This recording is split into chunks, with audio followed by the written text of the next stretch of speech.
મહેસાણા જિલ્લાની 4 હોસ્પિટલોએ પીએમજય યોજના હેઠળ દર્દીઓ પાસેથી પૈસા લીધા, જેની પેનલ્ટીના ભાગરૂપે 4 હોસ્પિટલોને ફરિયાદ નિવારણ સમિતિની બેઠકમાં પેનલ્ટી દ્વારા દંડ ભરવા માટે હુકમ કરવામાં આવ્યો છે.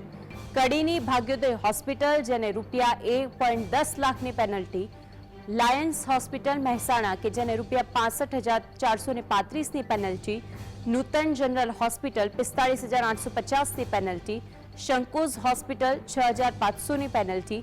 હોસ્પિટલ દ્વારા 7 દિવસમાં પેનલ્ટી નહીં ભરે તો યોજનાની માર્ગદર્શિકા મુજબ પગલાં ભરવામાં આવશે તેવું પણ હુકમ કરવામાં આવ્યો છે. તો મહત્વની વાત એ છે કે મહેસાણાની અંદર જ્યારે હોસ્પિટલો જે સામે આવી છે, પીએમજય યોજના હતી, હવે આ યોજનાને લઈને આ જે હોસ્પિટલો હતી કે જે બેફામ રીતે કસ્ટમર પાસે, જે ગ્રાહકો આવતા હતા અને જે દર્દીઓ આવતા હતા તેમની પાસેથી પણ પૈસા લેતી, પીએમજે એટલે કે સરકાર પાસેથી પણ પૈસા લેતી, આ બધી જ હોસ્પિટલોને આખરે દંડ ફટકારવામાં આવ્યો છે અને 5 ગણી પેનલ્ટી ભરવા માટે હુકમ કરાયું છે. તો આ અંગે વધુ માહિતી માટે સંવાદદાતા સંકેત મહેસાણાથી જોડાઈ ગયા છે. સંકેત, સૌથી મોટી વાત જે હોસ્પિટલોના નામ સામે આવ્યા છે, કારણ કે આ હોસ્પિટલો એવી છે કે જેમણે દર્દીઓને પણ ન છોડ્યા અને સરકારને પણ ન છોડીને આખરે બધા જ પૈસા તેમની પાસે સેરવી લીધા, પરંતુ હવે પેનલ્ટી ભરવા તૈયાર થઈ જવું પડશે. આજે સમગ્ર ઘટના ઘટી છે તેમાં કડીની જે ઘટના ઘટી છે તેના બાદ એક બાદ એક ખુલાસા થઈ રહ્યા છે અને ખ્યાતિકાંડના અનુસંધાને અત્યારે સમગ્ર મહેસાણા જિલ્લામાં જે તપાસના દોર શરૂ કરવામાં આવ્યા હતા તેમાં ચોંકાવનારા જે ઘટસ્ફોટ છે તે ઘટસ્ફોટ અત્યારે સામે આવી રહ્યા છે. જો વાત કરીએ તો મહેસાણાના કડીના જે ઘટના ઘટીમાં 5 વ્યક્તિઓના જે ખ્યાતિકાંડમાં જે મોત થયા તે બાદ મહેસાણાના અન્ય હોસ્પિટલોની જે તપાસ કરવામાં આવી તેમાં 5 જે શંકાસ્પદ આમ કહી શકે કે જે ભાગ્યોદય હોસ્પિટલ કડી છે, એ રીતના અન્ય જે હોસ્પિટલો છે તે હોસ્પિટલોમાં અન્ય જે દર્દીઓ હતા તે દર્દીઓ પાસેથી રકમ વસૂલ કરવામાં આવી હતી.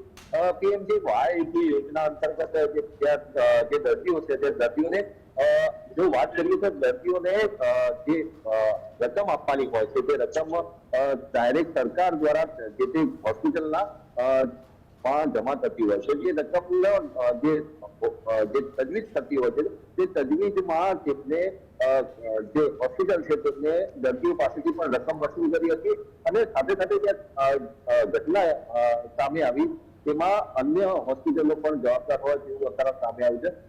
જો વાત કરીએ તો જિલ્લા વિકાસ અધિકારીએ આ સમગ્ર મામલે હુકમ કર્યો હતો કે જે તમામ જે હોસ્પિટલો છે તેમાં તપાસ થવી જોઈએ અને જે રજૂઆતો મળી હતી તેમાં લાખોની રકમ, જે 5 ગણી રકમ છે તે રકમ અત્યારે હાલ જે દર્દીઓને પાસેથી પણ વસૂલ કરવામાં આવી, સરકાર પાસેથી પણ વસૂલ કરવામાં આવી. તે 5 હોસ્પિટલ, તેમાં સંકુલ હોસ્પિટલ હોય, કૃષ્ણા હોસ્પિટલ વિસર્જનની હોય કે ભાગ્યોદય હોસ્પિટલ કડીની હોય, તે તમામ હોસ્પિટલોને 5 ગણી રકમ વસૂલ કરવામાં આવશે. સાથે સાથે લાખો રૂપિયાની જે રકમ જેમને અત્યારે હાલ મેળવી ચૂકી છે, દર્દી પાસેથી પણ લીધી છે અને આ જે રકમ છે તે સરકાર પાસેથી પણ વસૂલી છે. જે જોતા આજે સમગ્ર મામલે તેમને દંડની જોગવાઈ હાલ કરવામાં આવી છે અને 5 ગણી રકમ હાલ વસૂલ કરવાનો હુકમ સરકાર દ્વારા અને જે આરોગ્ય વિભાગ દ્વારા કરવામાં આવ્યો હોવાનું હાલ મળી રહ્યું છે. આજે ભાગ્યોદય હોસ્પિટલ છે, ખ્યાતિકાંડ વખતે તેનાતાર ભાગ્યોદય હોસ્પિટલ સાથે પણ સંકળાયેલા હતા. તે વખતે પણ ત્યાંથી કંઈ પણ કહેવાની ના પાડવામાં આવી હતી, કોઈ પણ તેને લઈને જવાબ આપવા માટે તૈયાર નહોતું. જો કે હવે પેનલ્ટી તો ભરવી જ પડશે, પરંતુ શું તેને લઈને કોઈ અપડેટ સામે આવી છે ખરા? જો અત્યારે હાલ વાત કરવામાં આવે તો જે ખ્યાતિકાંડમાં જે મુખ્ય ડોક્ટર હતા તે ત્યાં અઠવાડિયામાં 1 દિવસ એટલે મંગળવાર કાં તો ગુરુવાર 2 દિવસમાં 1 દિવસ તેઓ કડી ભાગ્યોદય હોસ્પિટલ ખાતે આવતા હતા અને તેમના તાર એમાં જોડાયેલા હતા. આ જે સમગ્ર મામલો હતો તેમાં ફરિયાદ દાખલ કરતાની સાથે જ તેમના સમગ્ર મામલો છે તેમાં સામે આવ્યો હતો. ડોક્ટરની હાકલપટ્ટી કરવામાં આવી હતી, જેમનું તે મંગળવારે જે હાજરી આપતા હતા, જે ઓપરેશન કરતા હતા, તે સમગ્ર મામલે કડી ભાગ્યોદય હોસ્પિટલના પણ તાર જોડાયેલા હતા. સાથે સાથે આજે ડોક્ટર છે તેની સામે ફરિયાદ દાખલ થતાની સાથે તેના પટ્ટી મારી દેવામાં આવી છે. તપાસ દરમિયાન એવું પણ સામે આવ્યું છે કે અત્યારે જે આ 5 હોસ્પિટલ છે સૌથી વધારે રકમ 1,16,000 સમથિંગ જે રકમ છે તે રકમ ભાગ્યોદય પાસેથી પણ વસૂલ કરવાનો હાલ સૂચન કરવામાં આવ્યું છે અને જે રકમ ટૂંક સમયમાં એટલે આમ કહી શકે કે અઠવાડિયા 10 દિવસનો સમય મર્યાદા આપવામાં આવી છે, નોટિસ ઇસ્યુ કરવામાં આવી છે.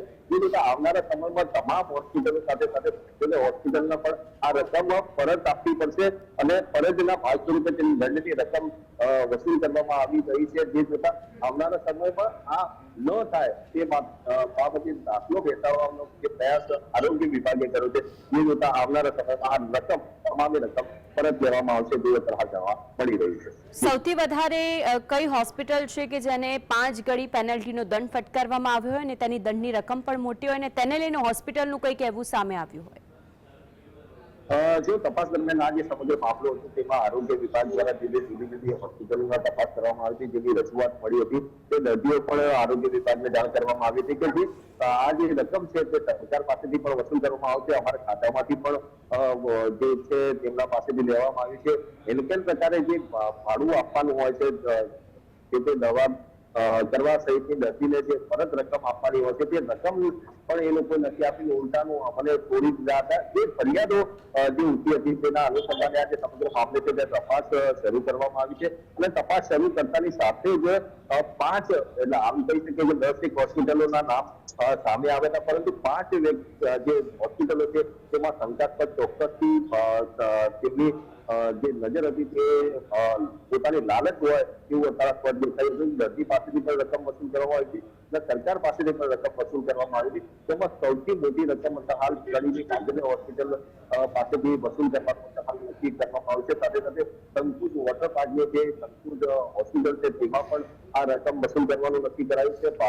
મહેસાણાની લાયન્સ હોસ્પિટલ જે જનરલ હોસ્પિટલ કહી શકાય તે સૌથી મોટી હોસ્પિટલ છે તેનો પણ સમાવેશ થાય છે. સાથે સાથે કૃષ્ણા હોસ્પિટલનો પણ સમાવેશ થાય છે. એમ કરીને કુલ 5 હોસ્પિટલોનો સમાવેશ સામે આવી રહ્યો છે અને તે રકમ પરત લેવામાં આવશે તેવું જાણવા મળી રહ્યું છે. આભાર આપનો જોડાયાની વિગતો